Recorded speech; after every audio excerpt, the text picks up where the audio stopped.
এগুলো ফাটাচ্ছেন কেন? নারকেল ফাটাচ্ছেন কেন? হ্যাঁ, নাড্ডু মানে ছিল ডাব, আপনি এখন নারকেল বানালেন, তার মানে নারকেল বানায় নাই, আল্লাহ বানাইছে, আমি বানাই নাই। আল্লাহ বানাইছে। আল্লাহ এ এখন রাত্রে আনছেন কেন? কি মানুষের কাছে রাত্রে কিভাবে আনছেন আপনি? আমরা আনছি মনে করেন এই যে এই লোকটা নারকেল খাওয়ার শখ, লাড্ডু খাওয়ার শখ। এই লোকটা এই লোকটা নারকেল খাওয়া লাড্ডু খাওয়ার শখ ছিল।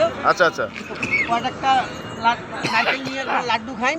হ্যাঁ আমার বউ খাইবে, হ্যাঁ, বউর সমস্যা, বউ খাইবে শখ করছে। মানে বউ লাড্ডু খাবাচ্ছে, আর কিছু খাবাচ্ছে না কেন?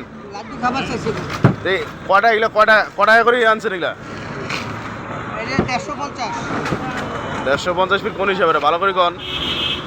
এটা 150 এগুলো। হ্যাঁ, এখন মানে পাইকারি কত? পাইকারি, হুম, পাইকারিটা 100 আর খুচরা 150। বেসাইবে 100। উনি নিয়ে যদি 120 দেয়, সেটা কি আর আপনার তো আর কৈফত নাই? না, উনি যদি কম বেসা হ্যাঁ, তাতে আমার কি? তা আপনি 150 কইতেছেন যে? ওনার বেসাটা বুঝলো, আমার বেসা তো 100। তা নারকেল তো মোটামুটি বড়ই আছে সাইজ। নারকেল দেখছেন, এটা হাতির মাথা। হ্যাঁ, সাইজ মোটামুটি বড়। হাতির মাথা। এটা তো সেই মানে পুরোটা হয় নাই নারকেল, কোনটা? জুনা হয় নাই? জুনা হয়েছে? পুরাট না হইলে আবার পানি লড়ে, কোনো দিনে জ্বালামালের কোনো পানি লড়ে না। আচ্ছা আচ্ছা, তাহলে নারকেল মোটামুটি হয়েছে? মোটামুটি হয় নাই, পুরাটাই হয়েছে, পুরাটাই হয়েছে, একেবারে গোটালে। ঠিক আছে।